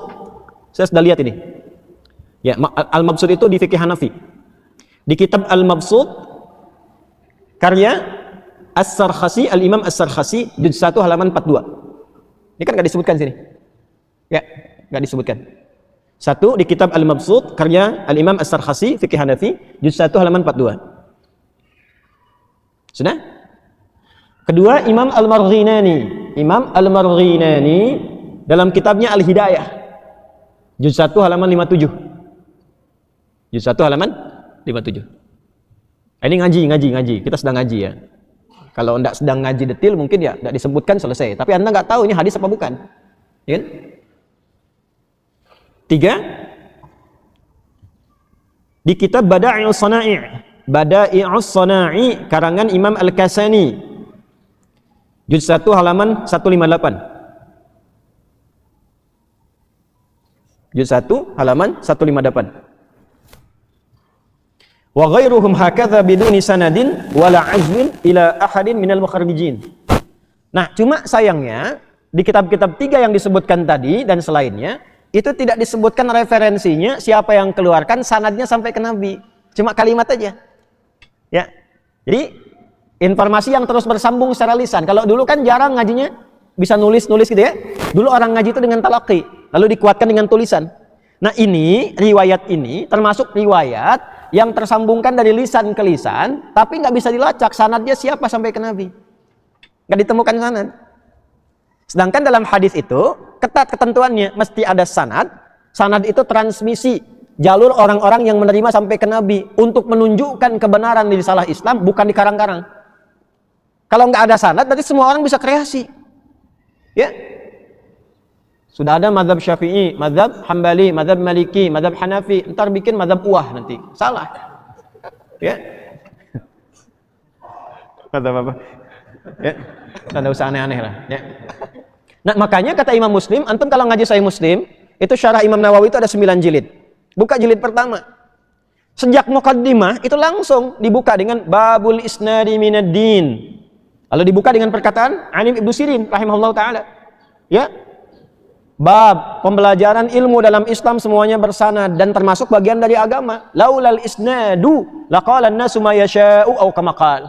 Kalau nggak ada sanad itu nanti agama nggak terjaga. Semua orang kreatif seperti apa yang dia inginkan. Gitu. Dari mana antum tahunya kalau salat itu 2 rakaat subuh? Caranya begitu. Karena kita punya pengajaran bersambung sampai ke atas. Itu yang menjaga agama. Sehingga dibuktikan agama ini benar. Islam itu benar. Kalau nggak ada itu nanti salatnya macam-macam. Yang di Bekasi pakai bahasa Betawi takbirnya. Ali-ali Allahu Akbar dia bilang Tuhan dua gede. Ntar ke Bandung Allah anu ageng. Ini menunjukkan kreasi manusia. Jadi kalau caranya itu sudah beragam, di Padang pakai bahasa Padang, di Bali pakai bahasa Bali, di Jawa pakai bahasa Jawa, ini menunjukkan itu kreasi manusia. Islam itu karena semua pakem ilmunya tersambung, ya, dan kita temukan semua caranya sama. Yang di Arab dan selain Arab, takbirnya sama Allahu Akbar. Awal sampai akhirnya doa-doanya sama semua, caranya sama, nggak ada yang beda. Ini menunjukkan itu bukan kreasi manusia. Dan dahsyatnya mudah bisa melakukan itu. Kita kan nggak bicara bahasa Arab pada umumnya, tapi kok bisa kalau sholat itu bahasa Arab semua? Kok bisa? Ini menunjukkan kebenaran dari agama itu. Paham di sini? Nah, maka mesti ada sanad. Nah, hadis yang tadi disampaikan, yang diklaim disebut sebagai hadis, itu sanadnya tidak ditemukan. Maka bagaimana ulama mengomentari? Kita nggak usah komentar, karena kita bukan ulama. Yang komentar harus pakarnya. Kalau pakar itu komen, kita dengar, kita pahami. Ya, yang bukan pakar nggak usah komen. Sekarang itu banyak yang nggak ngerti masalah pada komen. Yang paling bahaya, masalah punya orang dikomenin orang lain, sehingga muncul masalah baru. Yang paling repot, sedang punya masalah, bukan diselesaikan, malah bikin status di komen. Itu yang banyak terjadi sekarang. Ya. Maka apa kata para pakar? Wal haditsu bihadzal lafzi la yujadu fi syai'in min kutubil hadits. Kata para pakar, hadis dengan lafaz seperti ini kami telah teliti, kami nggak dapati di kitab-kitab hadis satupun. Jelas? Nah, tapi jangan simpulkan dulu, kan belum selesai ngajinya. Lidzalika qala Az-Zailai, karena itu berkata Imam Zailai fi kitabih Nasbur Riwayah, dalam kitabnya Nasbur Riwayah, riwayat yang mantap. Nasab itu menancapkan sesuatu dengan kuat. Bagaimana taunya riwayatnya dengan kuat, dari ilmunya, dari sanadnya, dari macam-macam. Beliau punya kitab namanya Nasbur Riwayah. Juz 2 halaman 26. Ya, gharibun. Ini halus, sopan sekali, masya Allah. Kalau ulama tuh begitu sopan, nilai orang lain tuh. Gharib, rasanya hadis ini asing bagi saya. Asing. Gak langsung maudhu, palsu, dosa tuh, kan gitu. Ya, gak begitu. Ulama itu punya hikmah. Imam Al-Ghazali itu luar biasa. Seorang faqih, alim, hujjatul Islam. Semua ulama menggelari hujjatul Islam. Kalau ada orang pengen tahu tentang Islam, beliau hujahnya, dalil yang terkuatnya tuh ini. Faqih, punya kitab dalam fikih, ahli usul fikih. Ya. Ngarang kitab yang magnum opusnya Ihya Ulumuddin. Di dalamnya ada riwayat hadis-hadis bermasalah, hadis palsu. Kenapa dicantumkan? Ada hikmah. Orang yang nggak tahu, nggak paham itu, langsung keluar aja. Palsu itu hadis berbahaya kitabnya. Allahu Akbar. Orang nyebut hujjatul Islam, yang nyebut ulama. Ente belum masuk kategori begitu, sudah mengatakan bahaya tuh, tinggalkan ini. Anda siapa dibanding Al-Ghazali? Nah, itu cara berpikir. Nah, ini sesama ulama pun begitu. Gharib, rasanya asing hadis ini bagi saya. Nah, kalau ada ungkapan ahli hadis mengungkapkan sesuatu, dicek dulu apa maksudnya. Maka dikatakan wa hadza istilahuhu fi ma la aslahu minal ahadits. Kata para ulama, kalau Imam Zailai mengatakan seperti itu, maksudnya hadis ini nggak ada asalnya, nggak ada sumbernya yang tersambung ke Nabi. Jelas? Baik. Siapa lagi yang mengecek itu? Ya, ada Ibnu Hajar Al-Asqalani. Ibnu Hajar Al-Asqalani. Ibnu Hajar Al-Asqalani ini itu masya Allah gelarnya Imamul Hafidh, imam dalam ilmu hadis dan hafidh. Hafidh itu artinya hafal minimal 100.000 hadis matan dan sanad. Beliau yang mensyarah Sahih Al-Bukhari 16-18 jilid. Nama syarahnya Fathul Bari fi syarah Sahih Al-Bukhari. Dan Syekh Muhammad Hashim bin Asy'ari mengumpulkan 19 kitabnya, dimiripkan judulnya dengan itu. Diberi nama Irsyadus Sari. Ya, punya beliau Fathul Bari. Ini kitabnya Irsyadus Sari nih. Ini. Ya, Irsyadus Sari nih. Irsyadus Sari. 19 kitab. 19 kitab. Dan saya belajar, termasuk menghafal juga. Ya, termasuk menghafal.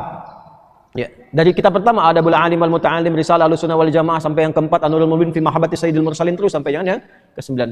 Nah, ini beliau punya kitab Ibnu Hajar Al-Asqalani ini, di antara kitabnya yang banyak sekali, beliau menulis 353 kitab. Ibnu Hajar Al-Asqalani. Di antara kitabnya ada yang berjudul Ad-Dirayah, namanya Ad-Dirayah fi Takhriji Ahaditsil Hidayah. Ya, fi Takhriji Ahaditsil Hidayah, bukan Adi Hidayat, ya. Ad-Dirayah fi Takhriji Ahaditsil Hidayah. Kitab Ad-Dirayah. Ad-Dirayah itu menjangkau sesuatu dalam untuk mengecek, ya, untuk mengecek hadis-hadis yang menjadi petunjuk. Di juz yang pertama di halaman 168. Dah? Juz pertama halaman 168. Jadi yang komen pakar hadis semua nih. Ya, kita cuma ikut. Apa kata beliau? Hadis man shalla khalfa alimin taqiyyin fa ka'annama shalla khalfa nabiyyin. Hadis tentang siapapun yang salat di belakang seorang alim yang bertakwa, seakan-akan salat di belakang seorang nabi, apa salat di belakang Nabi sallallahu alaihi wasallam, lam ajiduhu, saya sudah ngecek tapi saya nggak temukan. Maksudnya saya nggak mendapati itu hadis, ya. Nah, sekarang dengan lafaz ini tidak ditemukan nih hadis, sanadnya nggak ketemu. Maka kenapa muncul di sini? Apa dugaannya? Tuh lihat para ulama.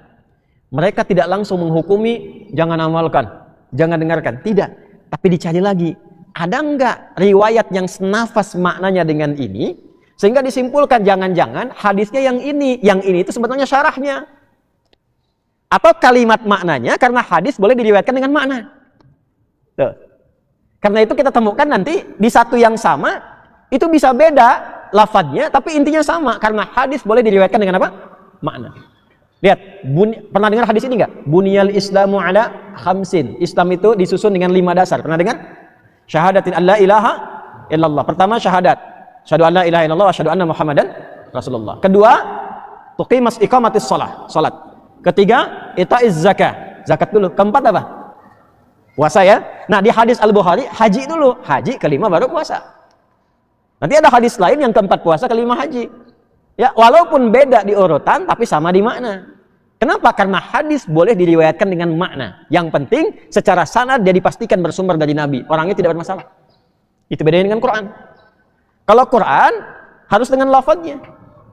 Makanya Quran dihafal, hadis itu tidak banyak orang bisa hafal dengan lafadz. Karena bisa banyak lafadznya. Walaupun maknanya sama. Ya, gini.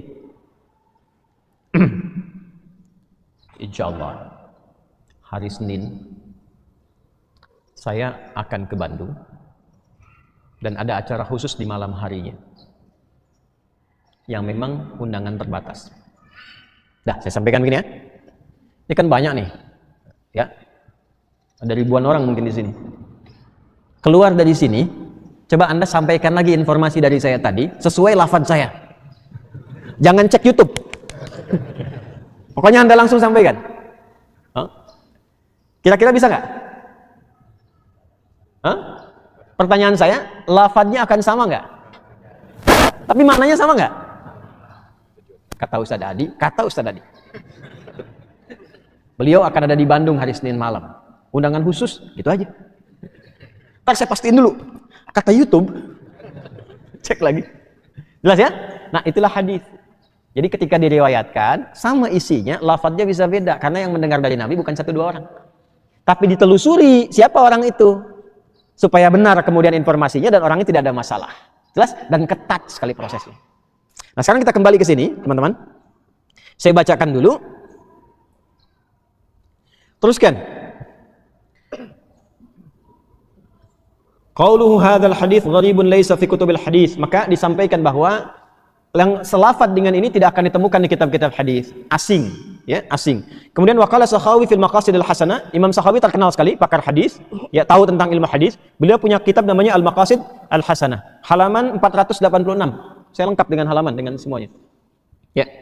Wa ma waqa'a fil hidayati lil hanafiyyati bi lafdhi man shalla khalfa 'alimin taqiyyin fa ka'annama shalla khalfa nabiyyin falam aqif 'alaihi bi hadzal lafdhi. Kata beliau, kata Imam Sakhawi, saya tidak menemukan satu hadis pun dengan lafaz ini dari apa yang saya ketahui. Intinya, para pakar hadis tidak menemukan dengan lafaz ini yang tercantum dalam kitab-kitab hadis. Maka bagaimana analisis mereka? Nah, wa ma yadhkuruhu ba'dul ulama min syawahida ukhra li hadzal hadis. Nah, ini dia. Maka para ulama ini memutuskan untuk mencari lagi lebih luas. Mungkin ada hadis lain yang senafas dengan ini, ya kan? Sehingga yang viral diriwayatkan itu ternyata syarahnya, pemaknaannya, bukan lafaz hadisnya. Contoh begini, pernah dengar ini enggak? Idza mata ibnu Adam, inqata'a sa'iru amali. Jika seorang anak cucu Adam wafat, maka terputus semua amalnya. Illa min talas, kecuali 3. Pernah dengar? Yang paling viral kan idza mata ibnu Adam kan? Idza mata ibnu Adam. Padahal di hadis Muslim ada 9 lafaz. Dari 9 lafaz itu bunyinya begini. Idza matal insanu. Yang kedua, idza matal abdu. Nah, idza matal insan atau idza matal abdu. Jika seorang hamba meninggal atau seorang manusia meninggal, begitu bunyinya.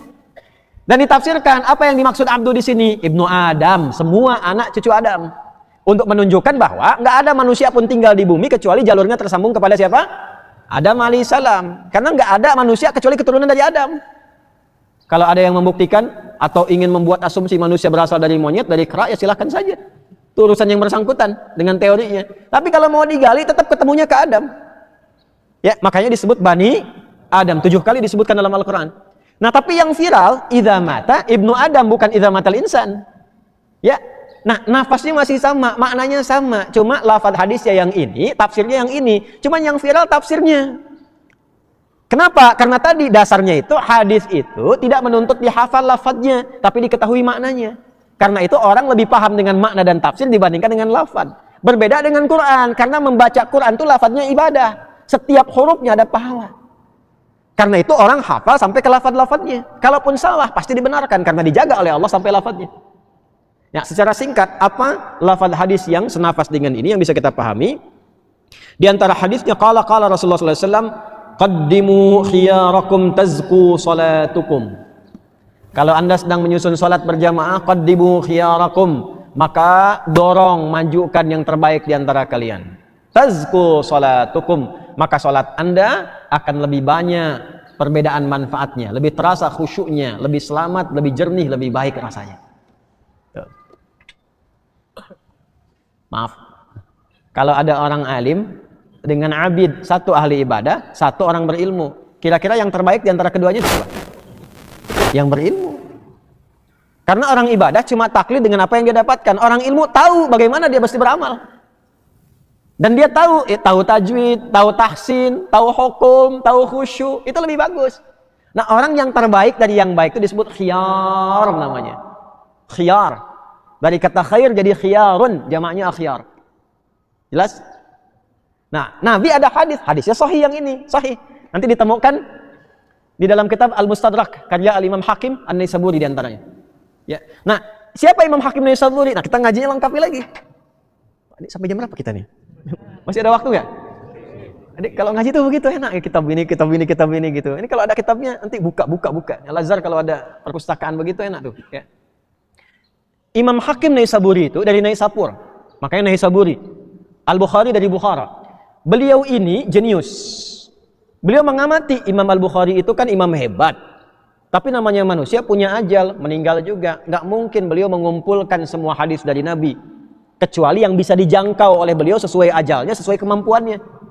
Ya, tinggalnya kan di Bukhara, berkelana kan nggak mungkin semua tempat bisa disinggahi. Artinya masih ada hadis yang belum dikumpulkan oleh Imam Al-Bukhari. Maka muncullah muridnya Imam Muslim, merapikan kembali secara sistematis.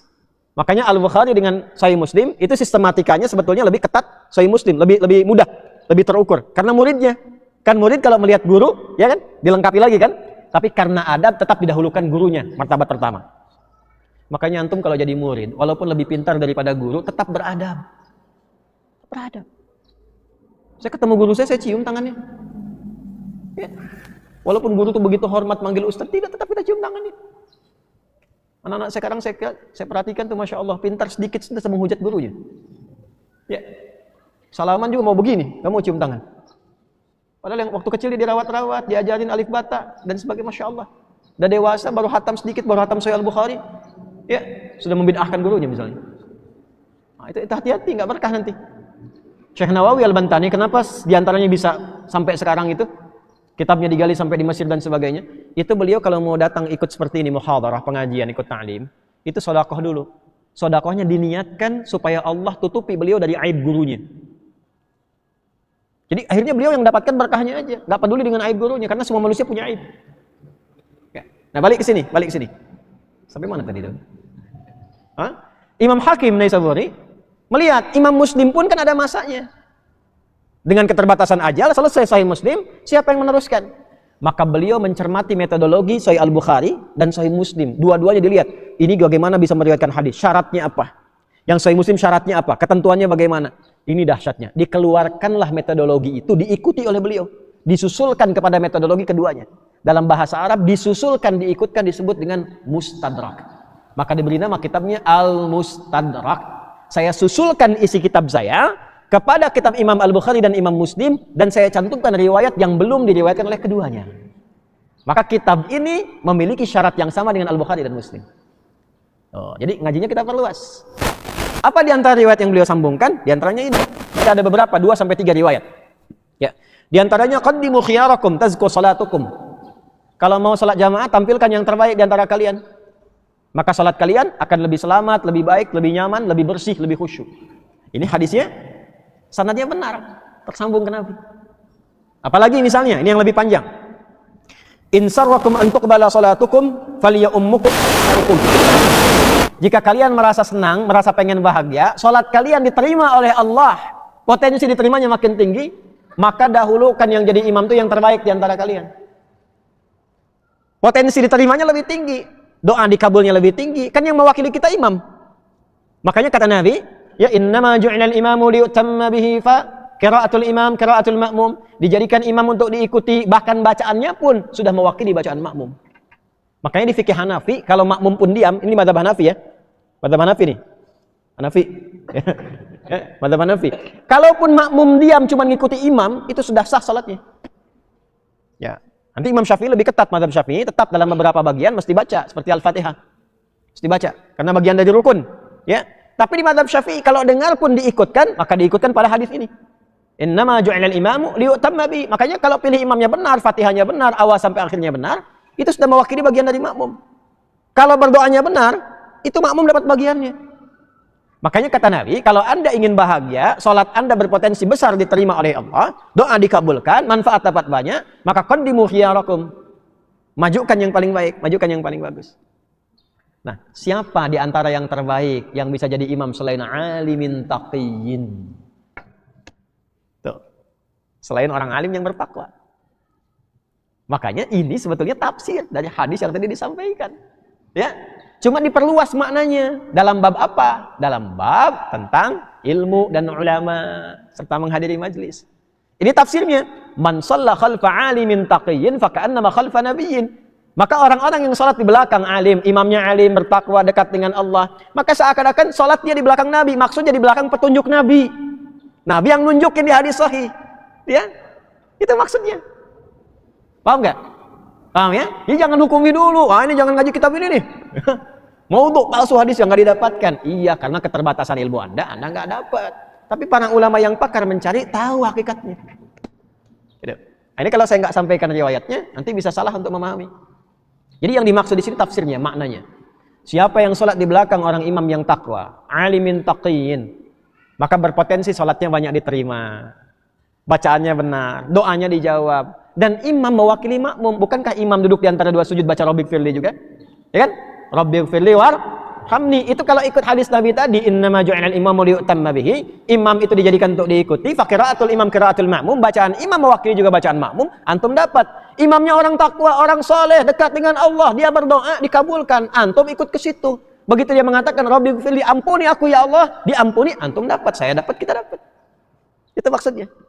Ya, makanya ada tafsir setelahnya. Faman shalla khalfa nabiyyin, ya faqad ghufira lah. Orang yang salat di belakang Nabi diampuni dosanya. Nabi yang minta. Rabbighfirli, ya Allah ampuni aku. Nabi baca doa, Nabi baca ayat, bahkan ayatnya terkait dengan surga, minta surga. Makmum ikut di belakang dapat surga. Nabi salat baca tentang ayat neraka, minta perlindungan, makmum di belakang ikut, dapat terlindung dari neraka. Makanya beruntung salat di belakang Nabi. Sekarang nabinya sudah nggak ada, dan nggak ada juga wakil Nabi. Ini nggak usah datang ke MUI bawa senjata segala gitu ya. Apa nyambung ke sana itu? Nggak usah aneh-aneh. Ya. Nah sekarang Nabi nggak ada juga wakilnya. Tapi Nabi kasih kabar ke kita, ada penerus saya yang menjaga semua ajaran saya. Nah yang menjaga keberlangsungan sampai akhir, itu namanya sanad nanti silsilahnya. Siapa orang yang tersanad itu? Masuklah ke hadis lain. Hadisnya di mana? Di Sunan Ibnu Majah, termasuk di At-Tirmidzi. Ditemukan di nomor hadis 222 kurang lebih. Siapa yang meriwayatkan? Sahabat Abu Darda. Hadisnya cukup panjang. Ya, qala Rasulullah sallallahu alaihi wasallam, "Man salaka tariqan yaltamisu fihi 'ilman sahalallahu lahu tariqan ilal jannah." Siapa yang menempuh perjalanan untuk belajar pengetahuan walaupun sedikit, satu ayat, satu hadis, maka dengan harapannya Allah akan untuk meringankan langkahnya ke surga. Hah? Kemudian apa lagi? Wa innal malaikata, belum selesai hadisnya. Wa innal malaikata la tad'u ajnihataha ridan li talibil ilmi. Dan malaikat kemudian membentangkan sayapnya untuk mendoakan, memohonkan ampunan, mengaminkan doa yang dimohonkan oleh dia sejak berangkat sampai dia pulang. Ya, wa inna talibal ilmi yastaghfir lahu man fis samawati wa man fil ardi hatta al-hitan allati fil bihar. Dan orang yang menuntut ilmu itu kalau ikhlas menuntutnya, maka saat dia berangkat duduk sampai pulang, didoakan, dimohonkan ampunan kepada Allah dari dosa-dosanya oleh seluruh penghulu langit dan bumi yang soleh, yang dekat dengan Allah, sampai-sampai makhluk Allah di lautan pun mendoakan kepadanya. Itu hadis sahih. Hadisnya tentang bagian iman. Makanya diletakkan kitabul ilmi setelah kitabul iman di Sahih Bukhari. Kitabul wahyi, kitabul iman, kitabul ilmi. Jadi ada bab-bab tertentu yang dibacanya pakai iman, bukan pakai akal. Kok bisa ikan di lautan berdoa? Ntar kalau udah meninggal, Anda tahu. Ntar kalau udah meninggal, itu bab iman. Dan meninggal aja dulu. Ya, jelas ya? Belum selesai. Lihat ujungnya. Wa innal ulama'a. Kalau sudah belajar, sudah paham, jadilah ulama. Jadi ulama. Khusyuk, tawadhu, wara'. Maka ulama seperti ini warathatul anbiya. Kata Nabi, wa innal ulama'a warathatul anbiya. Dan para ulama itulah pewaris para nabi. Nah, itu diwariskan secara berjenjang lintas generasi. Makanya kita nggak akan kekurangan ulama. Di zaman Nabi saja, kurang lebih itu sudah ada 122 ulama ahli fikih, yang 12-nya ditetapkan oleh Nabi juga, itu bisa berfatwa. Kalau menempat, diberikan tugas oleh Nabi, Nabinya nggak ada di situ, diberikan tugas, itu sudah bisa berfatwa. Di antaranya Mu'adz bin Jabal sebelum dikirim ke Yaman, itu Nabinya masih hidup. Kan dulu belum ada handphone, telepon. Ya Nabi, ini ada masalah begini, apa jawabannya? Nggak ada. Ya, mau balik lagi lama dari Yaman, tanya sekarang, kembali 6 bulan lagi. Ya, orang udah meninggal. Ya, maka Nabi pastikan, Mu'adz, nanti kamu mendapati gini, ini ada ahli kita pada begini, ajarkan ini. Nah, saya mau pastikan, kalau kamu ditanya, jawabannya dari mana? Ya Rasulullah, pertama saya nanti akan cari dalilnya di Quran. Bagus. Kalau kamu belum nyampe ke situ, nggak ditemukan lafadznya langsung, atau petunjuknya langsung, dari mana? Dari keteranganmu ya Rasulullah di hadis. Bagus. Kalau kira-kira kamu belum dapati itu, kamu akan simpulkan apa? Saya akan berijtihad mengacu pada keterangan Al-Quran dan hadis, isyarat-isyaratnya. Ditepuk. Beliau senang bersyukur, segala puji bagi Allah yang telah memberikan petunjuk pada Rasulnya Rasulullah. Utusannya Rasulullah. Terus tidak ada mufti di zaman-zaman Nabi untuk berfatwa di tempat-tempat yang jauh dari Nabi. Itulah ulama. Nanti pengajaran itu bersambung. Sahabat menciptakan ulama lagi di generasi tabi'in. Tabi'in menciptakan ulama lagi generasi tabi'ut tabi'in. Makanya bersambung. Nabi mendidik Ibnu Abbas. Ibnu Abbas punya murid lagi nanti. Ada Imam Mujahid, ada Ikrimah dan sebagainya. Terus nyambung. Makanya semua ulama kita tuh punya sanad ke atas. Ya. Saya ngaji dari setiap materi itu guru-guru kami ke atasnya bersanad semua. Yang belajar dengan kami itu ada 40 orang kurang lebih. Itu belajarnya pakai sanad. Mereka azan aja ada sanadnya. Azan, Allahu Akbar Allah, ada sanadnya. Ya. Ada sanadnya. Jadi nggak sembarangan. Enggak sembarangan. Itu sampai terukur ke atas tuh. Ada sanad. Nah, ulama yang bersanad seperti itu, yang menjaga ketentuan sampai ke Nabi, itulah warathatul anbiya. Ya. Wa innal anbiya lam yurithu dirhaman wala dinaran. Dan para nabi tidak mewariskan dinar dan dirham, bukan materi yang diwariskan. Jadi kalau ada ulama ngajarin terus ke harta, ke ini, ke itu, dan sibuk memperkaya diri, nah itu belum termasuk warathatul anbiya. Jangan potong video saya ya. Nah ini mau musim kampanye dan sebagainya. Ya. Pokoknya kalau ada video aneh-aneh atau mendukung salah satu dan sebagainya, abaikan aja. Itu pasti motong video tuh. Ya, ini saya tekankan, mohon maaf. Ya. Kembali ke sini. Nah itulah pewaris para nabi. Maka orang yang belajar pada ulama seperti ini, dia mendapatkan intisari materi yang serupa yang tersambung ke nabi, seakan-akan belajar dari nabi. Ulama gini sholatnya ikut petunjuk nabi, diikutin sampai sirahnya dipelajarin, sampai khusyuknya dapat, ya, sampai benar-benar mendapatkan seperti petunjuk sholatnya dari nabi. Maka seakan-akan, bahasanya faka'annama, bagus, tidak mengatakan sholat di belakang nabi, seakan-akan seperti sholat di belakang nabi. Maksudnya apa? Sholat dengan ilmu yang didapatkan tersambung kepada nabi. Maka orang ini ketika sholat khusyuk, nyambung dengan Allah, doanya diterima, sholatnya diterima, maka makmumnya berpotensi ikut diterima. Apa kaitan dengan materi kita? Kaitan dengan materinya adalah adabul alim wal muta'alim, keutamaan tentang ulama. Kalau menemukan ulama seperti itu, cepat. Fahadzuhu bihadzin wafid. Cepat kejar, seperti menggigit dengan geraham. Belajar pada yang seperti itu. Sayangi, doakan, jaga. Karena ulama ini memang benar-benar untuk mengajar. Hidupnya itu untuk membaktikan seperti itu. Bukan sibuk dengan uang, sibuk dengan materi, sibuk dengan ini dan itu. Tidak salah, ada ulama yang pedagang, ada. Abu Hanifah kan jualan kain, kaya juga. Tapi kekayaannya digunakan untuk support kepada pengajarannya. Bukan untuk memperkaya diri. Nah kalau ada orang seperti itu sekitaran antum, jaga. Jangan dikhianati. Mungkin sudah banyak berkorban. Waktu, tenaga, pikiran dan sebagainya. Nah, jaga, jangan direpotkan, waktunya istirahat, jangan diganggu. Tunggu. Itu para ulama dulu begitu, murid-muridnya begitu. Kalau lihat sedang istirahat ditunggu, nggak diganggu, nggak dipaksa juga. Saya udah jauh-jauh datang kemari nggak ditemuin. Ya Allah, Joni. Ya. 24 jam, 20 jamnya tuh buat antum, 1 jam istirahat, 3 jamnya mungkin untuk keluarga. Lalu dipaksa untuk mengambil ke antum, sementara beliau pun dihisab dengan keluarganya. Ya, dipahami sampai ke situ. Dan kalau ada di lingkungan, dijaga, dirawat. Memang sebenarnya akan ada tantangan. Tapi kalau antum melihat ada yang menyakiti, ada yang menjahili, antum jadi pembelaannya di sekitarannya. Jangan dibiarkan, apalagi ulamanya misalnya sampai pindah. Kajiannya berhenti. Sudah antum dapat dosanya, nggak dapat manfaatnya. Nanti pasti kosong kompleknya itu. Kosong tempatnya. Dan akan berubah rohnya. Hilang itu spiritnya. Hilang.